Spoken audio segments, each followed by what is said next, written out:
Sean bienvenidos a este nuevo video. En esta ocasión vamos a estar hablando acerca de esta obra llamada El fin de la infancia, que le pertenece a un escritor muy importante del siglo XX y a un científico también muy importante del siglo XX, llamado Arthur Charles Clarke, quien fue como decía, un escritor y un científico británico nacido en 1917 y fallecido en 2008. Es un nombre que quizás le suene o quizás que no. Esta novela también puede que le suene porque tiene una película que me enteré que es muy conocida, recién googleando. La verdad es que no la vi, no me atrae demasiado el cine, pero sí leí la novela y es por eso que quiero hacer ciertas advertencias o algunos comentarios acerca de esta novela que, fue una lectura bastante gratificante. Sobre todo porque a pesar de que se enmarca dentro del género de ciencia ficción con todo lo que eso conlleva, también implica o crea algunas tensiones dentro de este género, lo que lo impulsa a hacer algo nuevo. Por lo tanto, me parece que es importante hablar sobre esta novela y sobre el foco que pone esta novela, que aunque es de ciencia ficción, vamos a ver que tiene algunos deslices que lo corren de este eje tan estructurado que es la ciencia ficción, los robots, las maquinarias, etc. Bien, hay que decir en primer lugar los aspectos formales de un libro, ¿no? Siempre que se analiza hay que hacerlo de una manera bastante metódica, aunque tomándonos nuestras libertades, porque un video de YouTube obviamente no puede ser extenso al punto de que todos pierdan su interés en el video. Pero bueno, vamos a comentar un poco sobre el título. El título es El fin de la infancia. Va a funcionar como una especie de premonición de todo lo que ocurrirá dentro de la novela, que es el final, pero no del todo, porque si no se llamaría el final de la humanidad, el final del humano, o como ustedes quieran, sino que se llama el fin de la infancia, es decir, hay un salto hacia otro lado, que vamos a ver a medida del video. Espero que quede resuelta la duda de a dónde se salta, por qué se llama el fin de la infancia y no el fin de la humanidad, que bien podría haberse llamado, sobre todo en un relato de ciencia ficción. Es interesante plantear que la ciencia ficción, en la mayoría de veces, funciona de una manera hipotética, es decir, hipotetiza un futuro que todavía obviamente no se vivió, pero que es una posible respuesta a lo que ocurrirá en ese futuro. Es decir, es especulativa, ¿no? Especula sobre lo que pasará. Y esta novela también lo hace. Vamos a ver, porque es bastante curioso la hipótesis que plantea sobre el devenir, el derrotero de la humanidad. Así que también vamos a abordar ese aspecto. Ahora sí, adentrándonos en el libro, hay que decir que consta de 4 partes, en realidad de 3 partes, pero contamos el prólogo, porque el prólogo es realmente interesante, tan interesante que puede leerse con cierta independencia. Es decir, nosotros podemos leer el prólogo como si fuese un cuento, incluso aplicar las teorías que se inventaron para describir los cuentos. Por ejemplo, la tesis del cuento de Piglia, donde siempre se cuentan 2 historias, lo podemos ver en el prólogo, lo cual es interesante. También podemos ver la teoría del iceberg, por ejemplo, de Hemingway. Así que se los recomiendo, si no se van a leer toda la novela, léanse el prólogo, aunque sea, porque es interesante. Lo que ocurre en este prólogo, vamos a comentarlo un poco, es que se cuentan 2 historias que son paralelas, que ocurren en sitios distintos y que son opuestos complementarios, podríamos decir de alguna manera, ya que habla de un lado sobre Oriente, representado por la URSS, y por el otro lado de Occidente, representado obviamente por Estados Unidos. Es interesante entonces pensar en el contexto de esta obra. Como decía, no sé si lo dije, pero se publicó en el año 1953, que es un año interesante porque es el punto quizás más álgido de la Guerra Fría, es decir, el mundo estaba en esa suerte de decisión o de división en 2 bandos muy marcados, que eran los que dije anteriormente, Oriente y Occidente. Es decir, el comienzo de la Guerra Fría era el final obviamente de la Segunda Guerra Mundial, ya había pasado la Primera Guerra Mundial, un siglo extremadamente bélico y del cual no se sabía demasiado acerca del futuro, de lo que pasaría. Entonces este libro también es interesante pensarlo en su contexto y también pensarlo en nuestro contexto. Así que también obviamente vamos a verlo desde ese lado contextual, es decir, de el no futuro que parecía evidente en aquella época donde los conflictos eran tan frecuentes.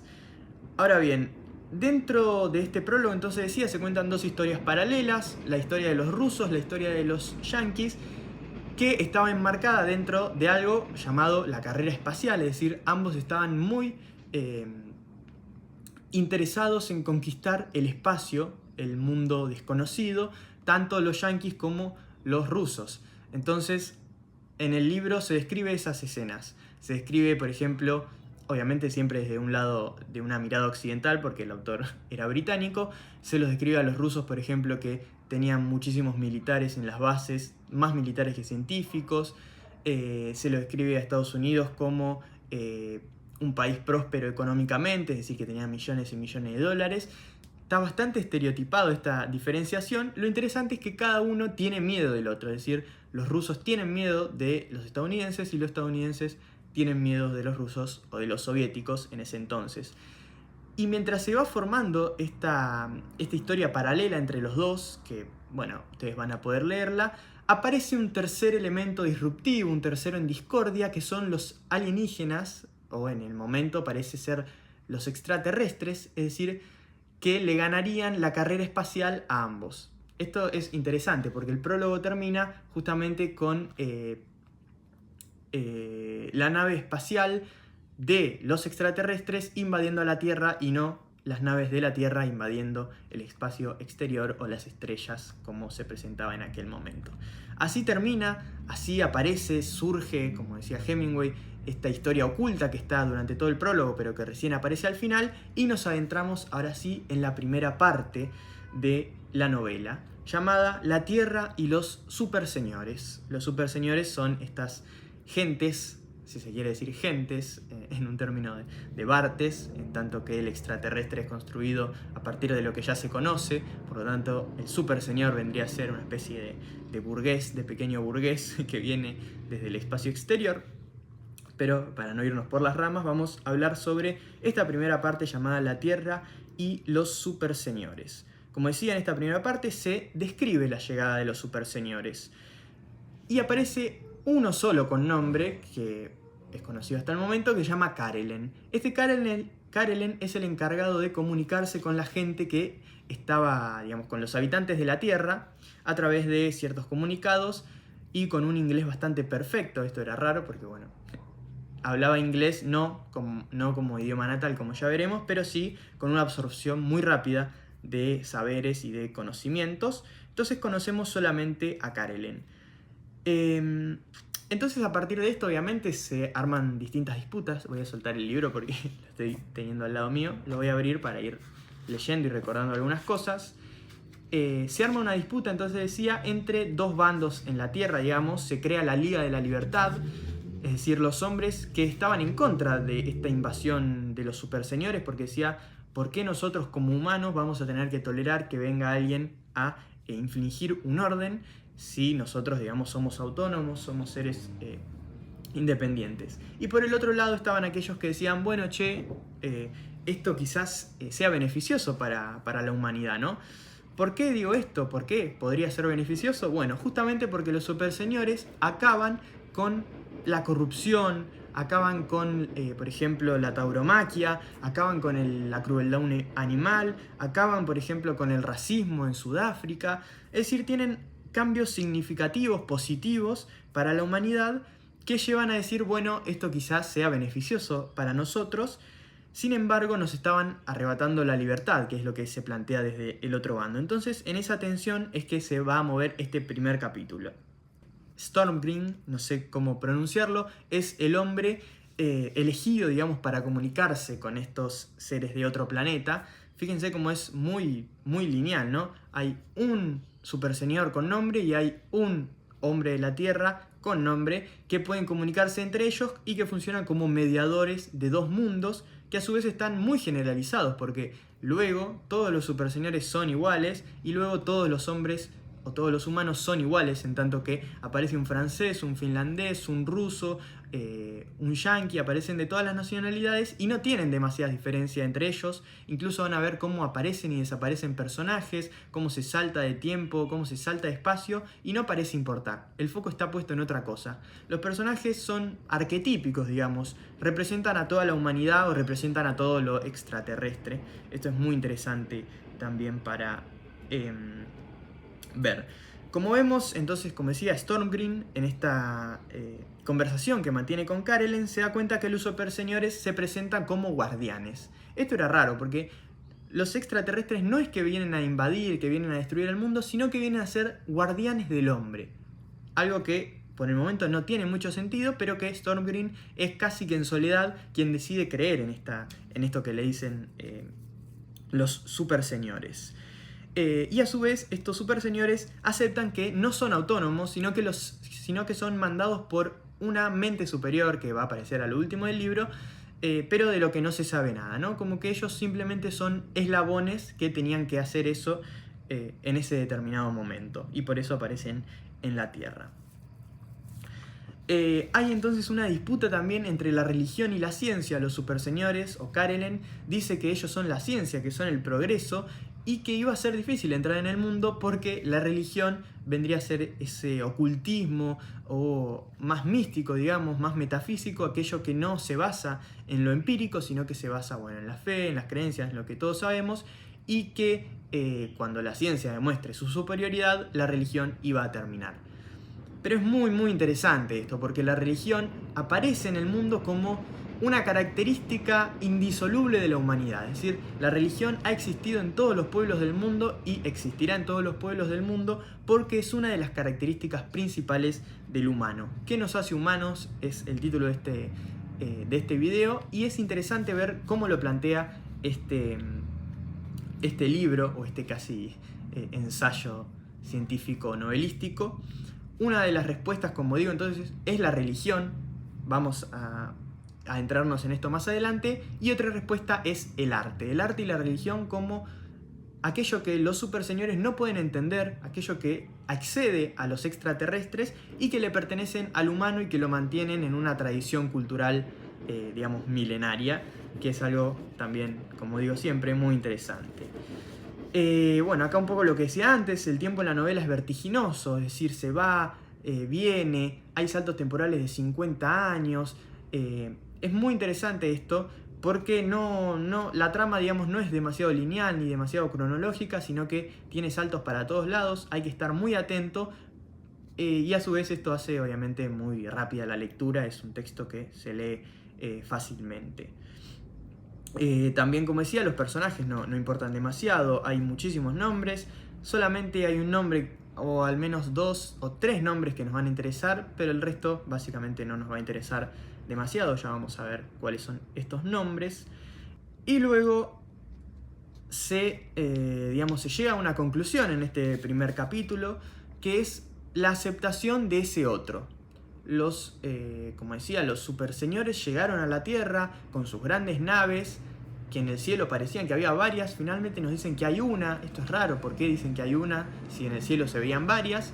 Esto de la omnipresencia, que también es muy interesante dentro de la novela, pero el hombre termina por aceptar. Bueno, obviamente, después de 5 años de que estén platos voladores por encima tuyo, uno termina normalizando, ¿no? Y dice, bueno, ¿qué vamos a hacer? Simplemente hay naves delante de nuestros ojos para toda nuestra vida y ya está, no pasa demasiado más. En este sentido, los superseñores dicen, bueno, dentro de 50 años recién nosotros nos vamos a presentar ante ustedes porque ustedes no están preparados para vernos. Lo cual es cierto, porque los superseñores, como vamos a ver, tienen unas figuras muy exóticas. La descripción que hacen de ellos es realmente rara. Tienen cuernos, tienen cola, tienen alas, son seres alados. Es una descripción muy buena. En algún momento un personaje los compara con demonios. Sin embargo, no son negativos como veníamos planteando. Esto de indicar que dentro de 50 años se van a presentar es interesante porque el número 50 aparece repetidamente en esta novela. El número 50 obviamente simboliza la mitad de algo, ¿no? El 100 sería el total, el 50 es la mitad, lo mismo que 5 de 10 o 500 de 1000.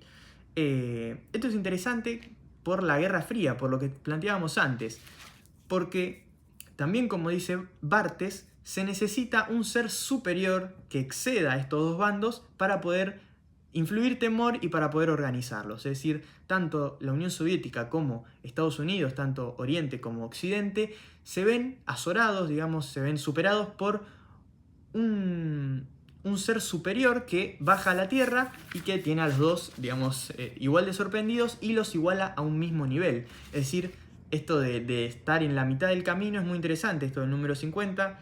En la introducción incluso también aparece esto del número 50 y la distancia que había entre los dos y las naves. Es un poco complicado de explicar, pero cuando lo lean van a ver que las distancias siempre son paralelas, digamos. Está a la misma distancia occidente de cierto objeto que oriente de cierto objeto. A esto es lo que me intento referir, aunque sea un poco confuso.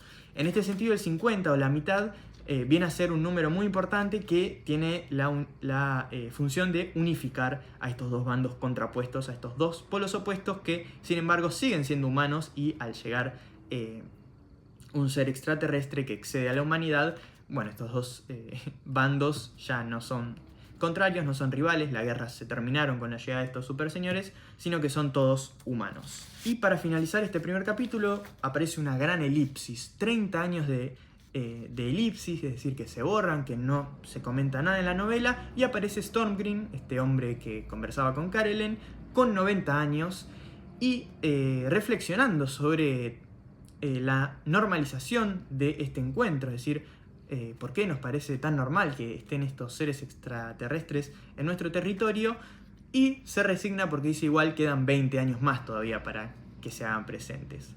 Así es como termina este primer capítulo y nos vamos directamente hacia la segunda gran parte, que es la presentación de los super señores, es decir, carnalmente, que bueno, ya anteriormente describí cómo se los narra, pero aparece recién en este capítulo, y se titula La Edad de Oro. Es interesante esto, porque se titula La Edad de Oro, esta segunda parte, en el lugar del nudo. Y ustedes, como saben, estamos acostumbrados a que en el nudo esté el conflicto. Es decir, lo esperable, si se quiere, es que en este nudo los extraterrestres invadan, salgan digamos, a la Tierra, maten a todos, se queden con el planeta o algo por el estilo. Pero lo que ocurre es algo totalmente diferente, sino que se llama la Edad de Oro. Es decir, es donde mejor se vive en toda la humanidad. Y es justamente cuando los superseñores se presentan. Esto obviamente es una tensión que se marca dentro del género de ciencia ficción, que es lo que decía antes, que lo hace interesante dentro de otras cuestiones. Como decía, se presentan los superseñores con cuernos, alas, cola, y finalmente todos los fantasmas del siglo XX, otra vez el contexto, habían desaparecido. Es decir, las guerras habían desaparecido, el mundo era idílico prácticamente. Lo único que no había era una independencia, que era de lo que se quejaba la gente, ¿no? Y también el arte había un poco desaparecido, la gente ya no reflexionaba, los filósofos no tenían ningún tipo de interés en la sociedad, algo que ocurre actualmente, digamos, si vemos para todos lados, las humanidades son despreciadas continuamente. Bueno, en este planeta donde la ciencia había reinado, también ocurría de esa manera. Nadie pensaba tampoco en el futuro, nadie tenía que preocuparse porque estaba todo en manos de alguien, de un ser superior que organizaba todo.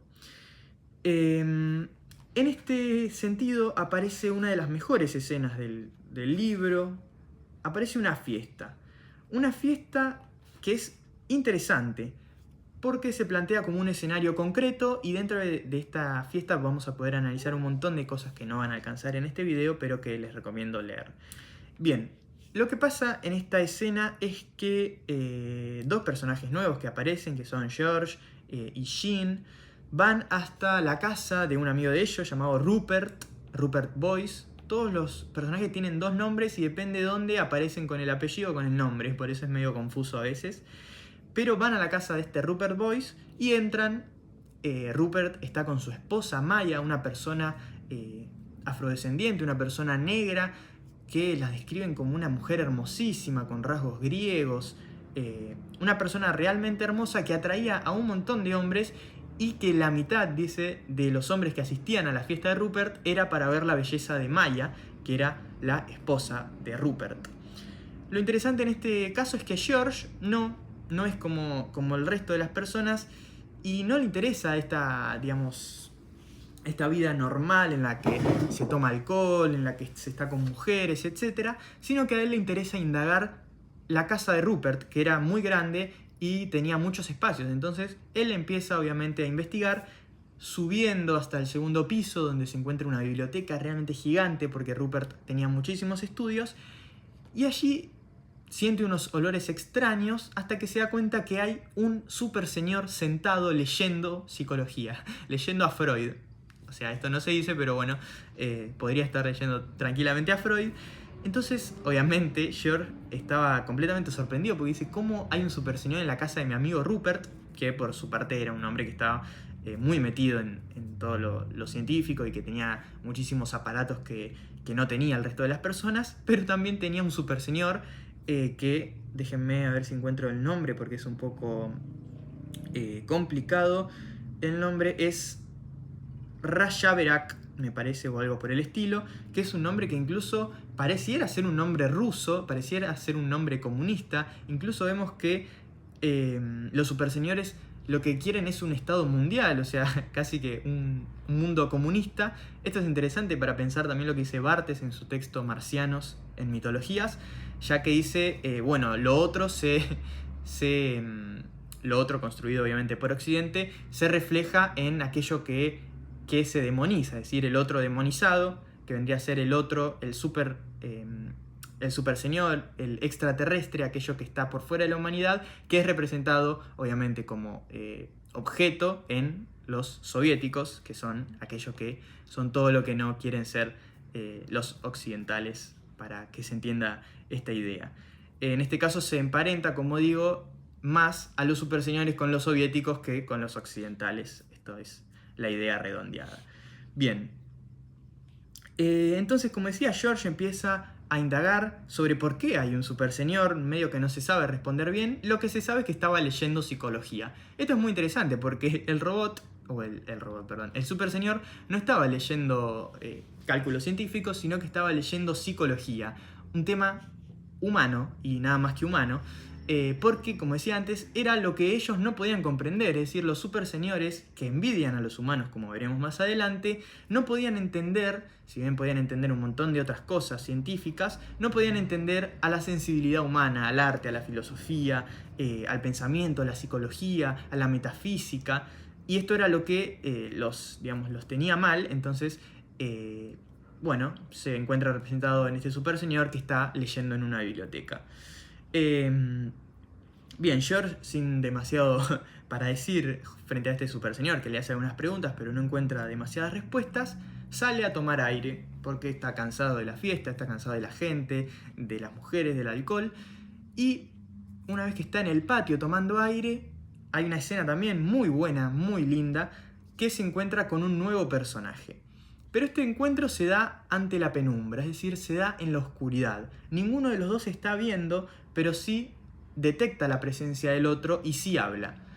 Entonces George en un momento empiezan a hablar y George le convida un cigarrillo, le quiere prender el cigarrillo y, bueno, cuando prende la luz, o sea, el fuego, se ilumina la cara de este hombre y también era un hombre hermoso, era un hombre negro, y que se da cuenta que era el hermano de Maya. Es decir, George no va por la belleza de Maya, sino que va por la belleza del hermano. Obviamente esto no hay que verlo como en cuestión de género, como una homosexualidad o como justamente la oposición entre mujer y hombre y como que no le gustan a las mujeres, le gustan los hombres, sino como algo que va más allá, algo que los une, que no es justamente la superficialidad.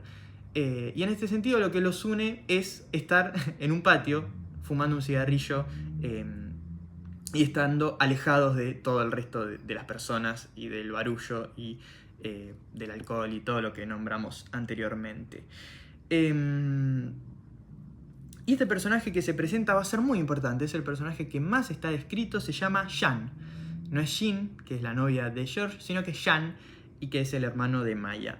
Este Shan era un hombre que se lo describe como muy académico, relacionado con temas de astronomía, con temas científicos, tenía un montón de... También era músico, tenía muchos... Vamos a ver después también el rol de la música con Shan.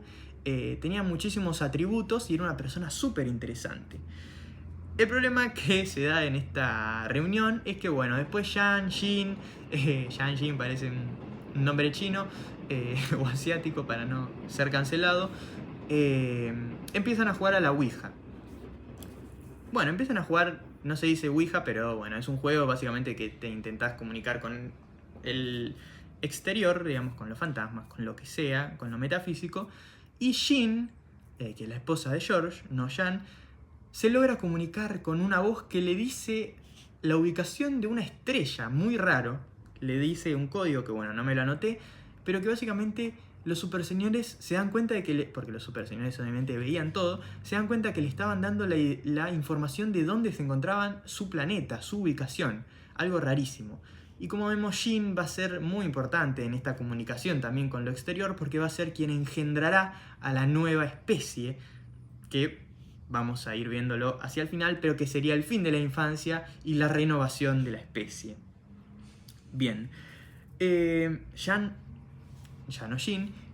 está, digamos, en este momento muy preocupado o muy, digamos, curioso por saber quiénes eran estos superseñores, de dónde venían, y lo que hace es infiltrarse en una nave de los superseñores para ir a ver su planeta. Lo que hace en este sentido es meterse adentro de una ballena, que la ballena se la iban a llevar los superseñores para examinarla en su planeta. Entonces Shan dice, bueno, recuerdo al caballo de Troya, es decir, miren cómo sigue vivo el caballo de Troya hasta en esta escena, algo impresionante.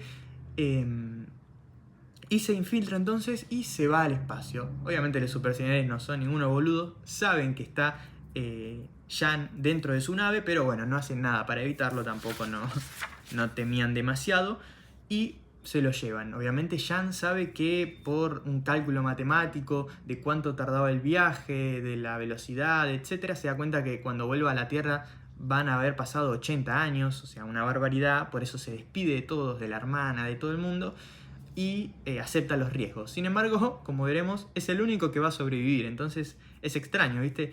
O sea, el tipo es el único que está resignado a la muerte y a su vez es el único que va a sobrevivir. Bien, los super señores entonces le empiezan a contar un poco de qué hacían en la Tierra, por qué estaban ahí. Dicen, bueno, si nosotros no llegábamos, si nosotros guardianes, no invasores, no llegábamos, su mundo sería un baldío radioactivo, es decir, las bombas nucleares hubiesen estallado, se hubiesen muerto todos, lo cual posiblemente pudiera haber ocurrido de esa manera, en el sentido obviamente contextual de las guerras, etc. Y por eso nosotros llegamos y la humanidad funcionó tan perfectamente que fue la edad de oro. Nunca antes se había vivido en un planeta tan idílico. Y así terminamos con esta segunda parte y nos entrometemos entonces ahora sí a la tercera parte. La tercera se llama La Última Generación. Qué nombre tan impactante para empezar la última gran parte. Como decía, se llama La Última Generación y comienza con un principio que está muy bueno. George y Jin, que eran pareja y habían tenido 2 hijos, ven que en el periódico sale una noticia de una isla que se había creado llamada Atenas, Nueva Atenas, en la cual estaba gobernada, fíjense esto, estaba gobernada por un filósofo. Y fíjense el lugar que toma la filosofía. Había sido gobernada por un filósofo en este momento y tenía una clara intención de ser independiente, es decir, de no acatar las órdenes de los superseñores, de abogar o de bogar por la libertad del humano, del arte. Decían, bueno, ellos desprecian el arte, los superseñores desprecian el arte, desprecian a los humanos, a lo que nos hace humanos, entonces vamos a hacer una isla que escape de sus garras y vamos a ser independientes. Bueno, como decía, hay entonces un filósofo asiático que manda en esta isla, que guía en esta isla, pero antes vamos a ver las descripciones que se hacen sobre esta isla, vamos a leer un poco. Entonces, fíjense lo que dicen aquellos fundadores de esta isla. Estamos tratando de salvar la independencia de la humanidad, sus tradiciones artísticas. No somos enemigos de los superseñores, solo queremos que se nos permita seguir nuestro propio camino. Cuando destruyeron las viejas naciones y esas costumbres que databan de los comienzos de la historia, barrieron muchas cosas buenas junto con las malas. Hoy vivimos en un mundo plácido, uniforme y culturalmente muerto. Fíjense el lugar de la cultura. Nada nuevo en verdad ha sido creado desde la llegada de esos seres. Realmente impactante esta declaración de los humanos como esponjas pasivas, como que absorben todos los conocimientos pero no pueden crear nada porque no tienen horizontes. También vamos a leer en este mismo aspecto otra descripción que se hace sobre la isla en la página 169, donde se dice: como le habrá dicho a nuestro distinguido colega, comenzó el profesor Chance, decano de la universidad, queremos que la mente de nuestros ciudadanos esté siempre alerta y puedan desarrollar así sus verdaderas potencialidades. Fuera de esta colonia, su ademán indicó y rechazó el resto del globo, temo que la raza humana haya perdido su iniciativa. Tiene paz, tiene bienestar, pero no tiene horizontes. Que obviamente esto es lo que se está discutiendo. ¿Qué nos hace humanos? Esta isla vendría a ser todo lo que nos hace humanos y que se estaba perdiendo con la llegada de los superseñores. Como decía antes, la religión, aunque acá no aparece explícitamente, el arte, la música, la cultura, las tradiciones, todo lo que venía de los ancestros, y no simplemente el mundo nacido en el siglo XVIII, podríamos decir, en el siglo XIX, siglo XX respectivamente, con los avances científicos. Bien. El caso es que los dos hijos de George empiezan a tener comportamientos extraños. La hija más chica, casi que, bueno, todavía es muy chica, entonces no habla, pero se la encuentra como perdida, como dentro de su mente, y al más grande le ocurre un hecho inédito. Es decir, el más grande sería como una especie de mesías de la nueva generación que viene, la última generación en este aspecto, que le ocurre un hecho cuando está cerca de las olas, que casi que se lo devora una ola, casi que se ahoga, pero el mismo chico comenta cómo alguien le tapó la cara y le hablaba, que finalmente sabemos que era un superseñor, y le indicaba el camino para seguir, digamos, y salvarse de esa ola. Este hecho los tiene obviamente a George y a Jean muy preocupados, hasta que, bueno, los superseñores le explican por qué habían hecho esto, pero todavía no nos vamos a adentrar en eso. Lo importante es saber que estos dos niños representaban a la metamorfosis de la humanidad. Vamos a leer en este aspecto lo que se dice luego de que Karelen hable para todos. Jeff y Jenny fueron los primeros, pero muy pronto, Jeff y Jenny son los hijos de George y Jean. Fueron los primeros, pero muy pronto se les unieron muchos otros, como una epidemia extendiéndose rápidamente de país en país. La metamorfosis infectó a toda la raza humana. No alcanzó prácticamente a nadie de más de 10 años y no se salvó prácticamente nadie de menos de esa edad.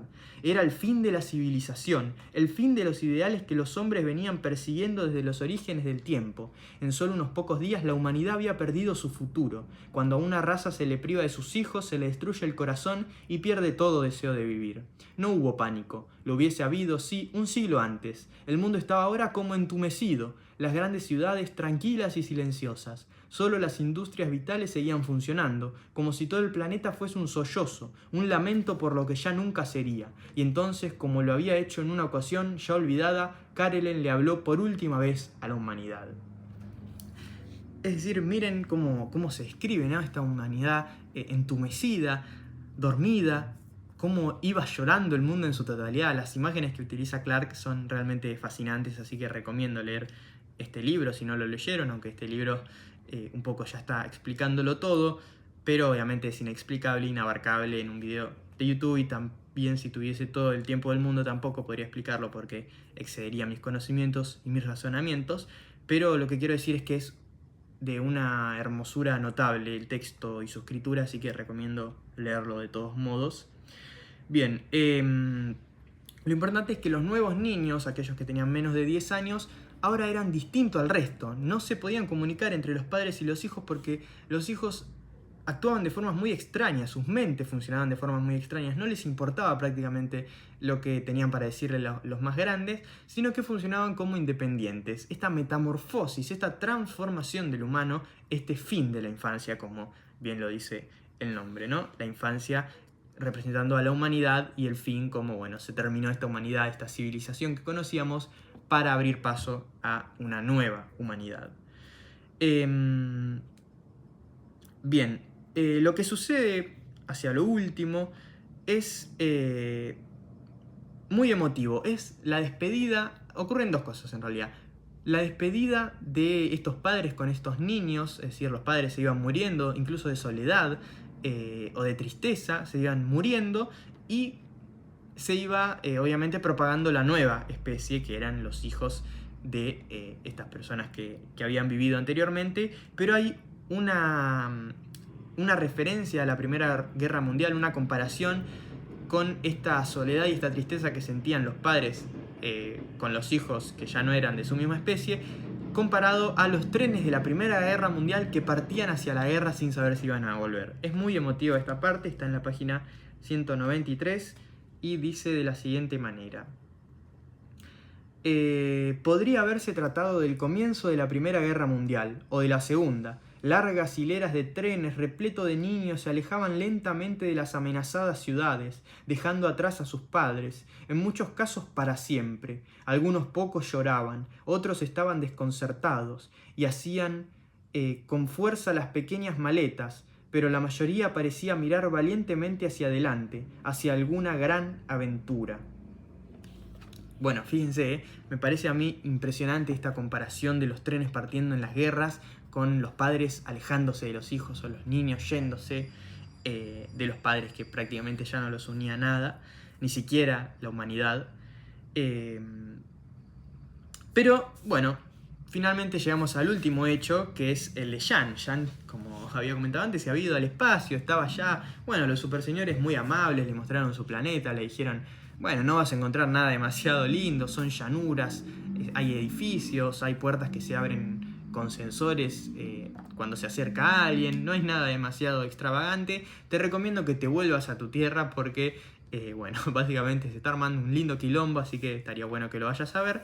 Entonces Jan se toma la primera nave que parte de regreso y bueno, es muy linda esta parte porque las últimas 30 páginas, diría, las últimas 20 páginas describen la no materia, es decir, es Jan describiendo cómo el mundo se desintegra, cómo la humanidad deja de ser humanidad. Es algo realmente hermoso porque es la escritura sobre la nada, es algo que Clarke hace espectacular, escribir sobre la desaparición, algo realmente difícil y que bueno, es un gran mérito para mí de esta novela.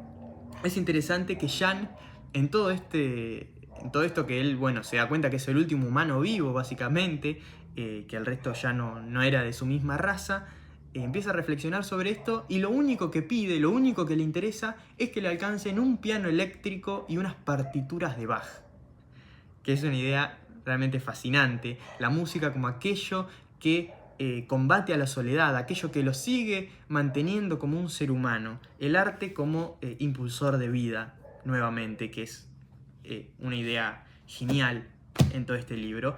Bueno, el libro termina finalmente, así que pueden leerlo, pueden leer su final. Pero bueno, como última reflexión me parece interesante que si bien este libro es de ciencia ficción, el foco, como ven, no está puesto en las maquinarias, no está puesto en la tecnología en sí, sino está puesto en lo humano, en qué nos convierte en humano, en qué es la libertad. La libertad es que no haya más guerras, o la libertad es que el humano funcione como lo dice la religión a través del libre albedrío, es decir, que el humano pueda elegir lo que está bien y lo que está mal, que el humano pueda guiarse de la mano de un Dios que no ve. ¿Eso es la libertad o la libertad está en que todo esté bien, en que no haya guerras? Bueno, son cosas que están en disputa en esta novela, que es muy interesante.